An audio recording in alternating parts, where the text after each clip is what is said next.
అందరికీ నమస్కారం. నా పేరు అశ్విన్ అండ్ నా ఛానల్‌కి మీ అందరికీ స్వాగతం. ఇప్పుడు ఒక లిపి అంటే మనం పలికే మాటని అంటే మనం చెప్పేదేదైతే ఉందో దాన్ని కాగితం మీద కానీ లేదా ఏదైనా రాసే మాధ్యమం మీద రాసి లేదా టైప్ చేసి భద్రపరచడం. ఇప్పుడు ఒక లిపి వ్యవస్థ అంటే ఆ లిపి ఎలా పనిచేస్తుందో చెప్పే ఒక విధానం. ఎనివే ఇప్పుడు లిపులు వందల్లో, వేలల్లో ఉన్నా గానీ లిపి వ్యవస్థలు మాత్రం భాషా శాస్త్రవేత్తలు ప్రకారం కేవలం 8 ఉన్నాయి. ఇప్పుడు తెలుగు, తమిళం, కన్నడం ఇవన్నీ వేరు వేరు లిపులైనా గానీ భాషాశాస్త్రం ప్రకారం ఇవన్నీ ఒకే లిపి వ్యవస్థకు చెందినవి. ఎనివే ఇంకా ఆలస్యం చేయకుండా మొదలెట్టేద్దాము. ఇది కాలక్రమంగా మానవ చరిత్రలో ఎలా వికసింపబడ్డాయో అదే ఆర్డర్‌లో చెప్తానండి. ఎనివే నంబర్ 1 పిక్టోగ్రఫీ అనగా చిత్రలిపి. మానవ చరిత్రలో అన్నిటికంటే ముందు వికసింపబడ్డ లిపి వ్యవస్థ చిత్రలిపి వ్యవస్థ. ఈ లిపి వ్యవస్థలో జరిగిన విషయాల యొక్క బొమ్మలు గీస్తారు అంతే. అది పాతకాలంలో రాతి యుగపు మనుషులు వాడేవాళ్ళు. ఈ యుగంలో ఈ లిపి వ్యవస్థ ప్రస్తుతానికి అంతరించిపోయింది. నంబర్ 2 ఇడియోగ్రఫీ అనగా భావలిపి వ్యవస్థ. ఈ లిపి వ్యవస్థలో మన భావాల్ని లేదా ఐడియాలని మనం అక్షరాల రూపంలో రాస్తాము. దీనికి ఒక చక్కటి ఉదాహరణ ప్రాచీన చీనా లిపి అంటే ఒరాకిల్ బోన్ స్క్రిప్ట్ లేదా ప్రాచీన ఈజిప్ట్ లిపి. ఇంకా కొంతమంది భాషా శాస్త్రవేత్తల ప్రకారం ఇప్పటిదాకా డిసైఫర్ అవ్వని సింధు సభ్యత లిపి కూడాను ఈ లిపి వ్యవస్థే అని అంటారు. ఇప్పుడు ఈ వ్యవస్థ కూడాను ఈ కాలం నాటికి అంతరించిపోయింది. ఈ లిపి వ్యవస్థలో కూడాను చిత్రలిపిలానే కొన్ని బొమ్మల్లాగా చూపిస్తారు. కానీ అవి చాలా మటుకు మోడిఫై అయ్యి ఉంటాయి. ఇంకా ఇది భావలిపిని ఇప్పుడు ఆధునిక యుగంలో కూడాను అంటే రాత రూపంలో కాకపోయినా వేరే రూపంలో మనం వాడతాము. మీరు కూడా వాడే ఉంటారు. ఏంటో చెప్పనా? ఎమోజీలు. ఎందుకంటే అందులో కూడాను నవ్వుకి ఒక విడి అక్షరము, బాధపడ్డానికి వేరే అక్షరము, కోప్పడ్డానికి వేరే అక్షరం అలా ఎన్నో అక్షరాల రూపంలో కూడా ఉంటుంది కాబట్టి దాన్ని కూడా ఒక రకంగా భావలిపి వ్యవస్థ అనే అనొచ్చు. అంటే ఇడియోగ్రఫీ అని అనొచ్చు. కానీ ఎమోజీలను వాడి మనం ఏ భాషని రాయము కాబట్టి దాన్ని ఒక రకంగా మనం ఒక భాష లేని లిపి అని అనొచ్చు. నంబర్ 3 లోగోగ్రఫీ అనగా పదరూప లిపి వ్యవస్థ. ఇప్పుడు ఒక్కొక్క పదానికి ఒక్కొక్క అక్షరము ఉండే లిపి వ్యవస్థను పదరూప లిపి వ్యవస్థ అని అంటారు. ఇప్పుడు అసలు ఇక్కడ ఒక పదం అంటే ఇక్కడ ఈ సిచ్యువేషన్‌లో ఒక భాషలో అన్నిటికంటే చిన్న అర్థం కలిగిన మొక్క. ఉదాహరణకి తెలుగులో అసంభవం అను పదం తీసుకోండి. ఇందులో ఆ అండ్ సంభవము ఇవి 2 వేరు వేరు పదాలు. ఎందుకంటే ఆ అనేది సంభవము లేదు అన్నదాన్ని సూచిస్తుంది. సంభవం అనేది విడిగా అది పదం. వీటిని మార్ఫిమ్స్ అని అంటారు భాషా శాస్త్రంలో. ఇప్పుడు ఈ లిపి వ్యవస్థలో ఒక్కొక్క మార్ఫిమ్‌కి ఒక్కొక్క అక్షరం ఉంటుంది. ఇప్పుడు ఏ భాషలో అయినా జనరల్‌గా అన్నిటికంటే చిన్న అర్థం కలిగిన మొక్కలు అంటే మార్ఫిమ్స్ వేలల్లో, లక్షల్లో ఉంటాయి. అందుకని ఇప్పుడు అందులో ఈ లిపి వ్యవస్థలో కూడాను అక్షరాలు వేలల్లో, లక్షల్లో ఉంటాయి. ఈ లిపి వ్యవస్థకి ఒక ఉదాహరణ ఏంటంటే చైనా భాష వాడే చైనా లిపి. అందులో కూడా మీకు తెలిసినట్టే వేలల్లో, లక్షల్లో ఇది అక్షరాలుంటాయి. మీరు కనీసం లిటరేట్ అంటే అక్కడ చదువు వచ్చిన వాళ్ళు అని చైనాలో చెప్పబడాలంటే మీకు కనీసం 5,000 దాకా అక్షరాలు వచ్చి ఉండాలి. అది ఉన్నవైతే ఒక 50,000 దాకా ఉండొచ్చు అని చెప్పి కొందరు చైనా భాష శాస్త్రవేత్తలు చెప్తున్నారు. ఎనివే ఇప్పుడు అదంతా పక్కన పెట్టేస్తే ఇప్పటివరకు మనం మార్ఫలాజికల్ రైటింగ్ సిస్టమ్స్ అంటే అర్థలిపి వ్యవస్థల గురించి మాట్లాడుకున్నాం. అంటే ఇప్పుడు రాసిన దానికి అర్థానికి సంబంధం ఉంటుంది కానీ అక్కడ రాసిన దానికి నువ్వు ఏం పలుకుతావు అనేది రెండిటికి సంబంధం ఉండదు. ఇప్పుడు మనం శబ్దలిపి వ్యవస్థలు అంటే ఫొనెటిక్ రైటింగ్ సిస్టమ్స్ గురించి మాట్లాడుకోబోతున్నాము. ఇందులో రాసేదానికి అర్థానికి సంబంధం ఉండదు. కానీ రాసేదానికి అక్కడ పలికేదానికి సంబంధం ఉంటుంది. ఎనీవే నాలుగో స్థానంలో ఉంది అబుగిద అనగా స్వరసహిత వ్యంజన లిపి వ్యవస్థలు. ఈ లిపి వ్యవస్థల్లో హల్లులకి అంటే కాన్సనెంట్స్కి ఎక్కువ ప్రాధాన్యత ఇస్తారు. అంటే ఇప్పుడు ఒక హల్లు రాసి దానికి తర్వాత అచ్చు అంటే వవల్ ఏంటో తెలియడానికి హల్లుకి ఒక మాడిఫికేషన్ లాగా చేస్తారు. ఇప్పుడు దీనికి ఉన్న ఉదాహరణలు మనకు తెలిసినవే. మీరు రోజు వాడతారో తెలియదు కానీ మీరు వాడిన లిపి తెలుగు లిపి కూడాను ఈ లిపి వ్యవస్థనే. తెలుగు లిపే కాదు, చాలా భారత లిపులు అంటే ఇంచుమించు 90% దాకా భారత లిపులు ఈ లిపి వ్యవస్థనే వాడతాయి. ఇప్పుడు ఉదాహరణకి మనం తెలుగు లిపినే తీసుకుంటే మనం ఒక అక్షరం క అని తీసుకున్నాం. అది తీసుకున్న తర్వాత మనం అక్కడ దానికి ఉన్న అచ్చు ఆ కాస్త ఉగా మార్చాలంటే పక్కన ఒక కొమ్ము పెడతాం, అంటే మోడిఫికేషన్ చేస్తాం. సో ఇలాగే మోడిఫికేషన్లు చేస్తూ అచ్చులు మార్చే లిపి వ్యవస్థని అబుగిద లిపి వ్యవస్థ లేదా స్వరసహిత వ్యంజన లిపి వ్యవస్థ అని అంటారు. 5వ స్థానంలో ఉన్నది స్వరహీన లిపి వ్యవస్థ.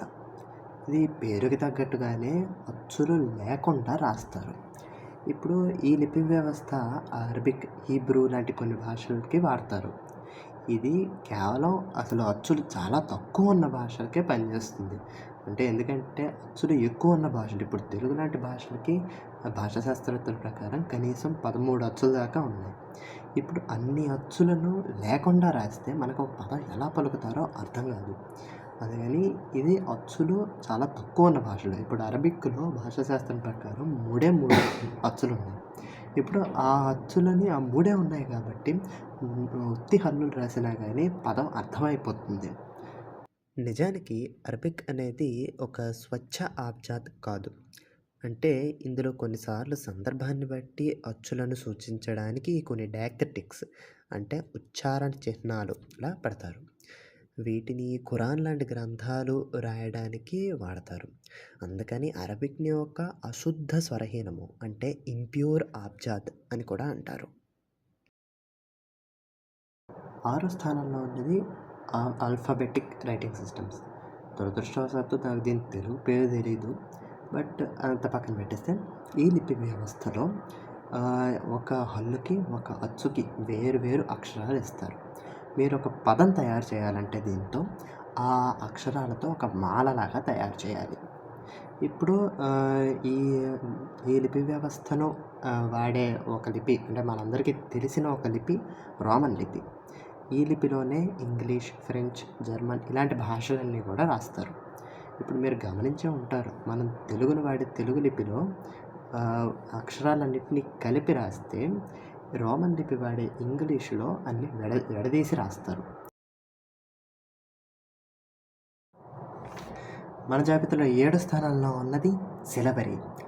నిజానికి నాకు దీనిది కూడా తెలుగు అనువాదం తెలియదు, బట్ ఎనీవే ఈ లిపి వ్యవస్థలో ఒక హల్లు ఒక అచ్చు రెండింటి కలయికతో ఒక అక్షరం తయారు చేస్తారు.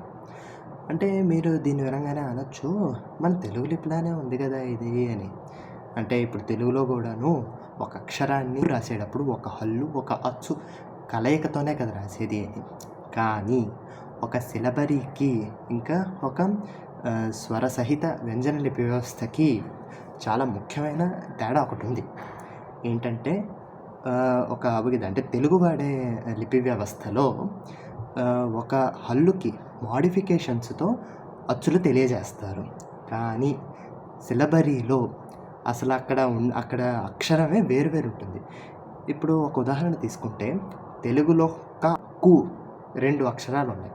ఇప్పుడు ఈ 2 అక్షరాల్లో ఒక మోడిఫికేషన్ అంటే కూలో కొమ్ము, ఆ కొమ్ము అనేది మనకి అక్కడ అచ్చు మారింది అని చెప్తుంది. కానీ ఇప్పుడు జపనీస్ అనేది ఉదాహరణకి సిలబరీనే వాడుతుంది. జపనీస్లో క అను అక్షరం తీసుకుంటే దానికి కు అను అక్షరానికి అసలు చూపుల్లో సంబంధమే లేదు. ఒక సైడ్ నోట్ అండి చెప్పడం మర్చిపోయాను, జపనీస్ ఉత్తిగా సిలబరీ వాడదండి, అది లోగోగ్రఫీ సిలబరీ రెండింటి కలయిక లిపి వాడుతుంది. అంటే అది మొత్తం ఈ వీడియోలో చెప్పాలంటే టైం సరిపోదు కాబట్టి మొత్తం చెప్పలేను. బట్ మొత్తం అయితే అది 100% సిలబరీ కాదండి.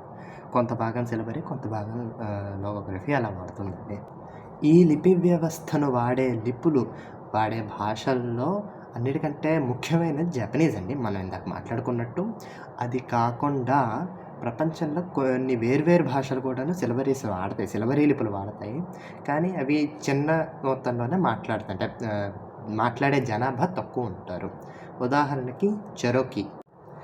ఎనీవే ఇప్పుడు స్వర సహిత వ్యంజన లిపి వ్యవస్థ అంటే అబుగిద లిపి వ్యవస్థ యొక్క సిలబరీ గుణాలను కూడా దృష్టిలో పెట్టుకుని భాషా శాస్త్రవేత్తలు దానికి ఇంకొక పేరు కూడా ఇచ్చారు. అదే ఆల్ఫా సిలబరీ అని. ఎనీవే మన జాబితాలో ఆఖరి స్థానంలో ఉన్న లిపి వ్యవస్థ ఫీచరల్ లిపి వ్యవస్థ అంటే లక్షణాత్మక లిపి వ్యవస్థ. ఈ లిపి వ్యవస్థలో మనం మాట్లాడేటప్పుడు మన నోరు ఏ ఆకారం తయారు చేస్తుందో దానిని అలా రాస్తాము. ఇప్పుడు ఈ లిపి వ్యవస్థను వాడే భాష, ఒక ముఖ్యమైన భాష కొరియన్. అది కొరియన్ని హంగుల్ లిపిలో రాస్తారు. ఇప్పుడు మనం హంగుల్లో ఉదాహరణకి క అను అక్షరం తీసుకుందాము. ఇప్పుడు క అనే పలికేదాన్ని హంగుల్లో ఇలా రాస్తారు. మీరు గమనించినట్లయితే మనం క అని పలికేటప్పుడు మన నోటి వెనక భాగాల్లో నాలికతో పలుకుతాము. అందుకని ఇది చూడడానికి కూడాను ఇంచుమించు అలాగే ఉంటుంది. నిజానికి అందుకనో ఏమో కానీ కొరియన్ లిపిని అంటే హాంగుల్ లిపిని అందుకనే ప్రపంచంలో అన్నిటికంటే సులువుగా నేర్చుకోగలిగే లిపి అని కూడాను అంటారు. నిజానికి ఈ లిపి వ్యవస్థ వేరే లిపి వ్యవస్థలతో పోలిస్తే, అంటే మిగతా అన్ని లిపి వ్యవస్థలతో పోలిస్తే చాలా ఆలస్యంగా వచ్చింది. సుమారు 600 సంవత్సరాల క్రితమే తయారవబడింది. ఈ లిపి వ్యవస్థను వాడిన మొట్టమొదటి లిపి మనం ఇందాక అనుకున్నట్టు హంగుల్ లిపి, కొరియన్ వాడే హంగుల్ లిపి. ఇప్పుడు ఈ హంగుల్ లిపి ఒక రాజు తన ప్రజలు చదువు సులువుగా నేర్చుకోవడానికి తయారు చేసిన లిపి. ఆ రాజు పేరు సెజాంగ్. ఆయన తయారు చేసింది ఈ లిపిని తర్వాత భాషా శాస్త్రవేత్తలు పరిశీలించినప్పుడు అసలు మిగతా లిపి వ్యవస్థలతో ఏది కూడాను సరిగ్గా ఫిట్ అవ్వట్లేదు అని చెప్పి దానికి ఒక కొత్త లిపి వ్యవస్థ తయారు చేశారు. అంటే అసలు దానికి ఒక గుణాలు చూసి అది ఉన్న లిపి వ్యవస్థల్లో పట్టదు, వేరే కొత్త లిపి వ్యవస్థ కావాలని చెప్పి దానికోసం రక్షణాత్మక లిపి వ్యవస్థ అని కొత్త ఇది తయారు చేశారు. ఇప్పుడు దీన్నే ఇన్స్పిరేషన్గా తీసుకుని చాలా కొత్త వేరే లిపులు వచ్చాయి. కానీ అవి ఇప్పుడు అంత పెద్ద ఫేమస్ ఏవి కాదండి, అంత పెద్ద ప్రచలితమైనవి ఏమీ లేవు. ఇది కేవలం హాంగుల్ మాత్రమే ఆధునిక అంటే ఇప్పటిదాకా కూడాను అన్నిటికంటే ఎక్కువగా వాడబడే లక్షణాత్మక లిపి వ్యవస్థలో లిపి.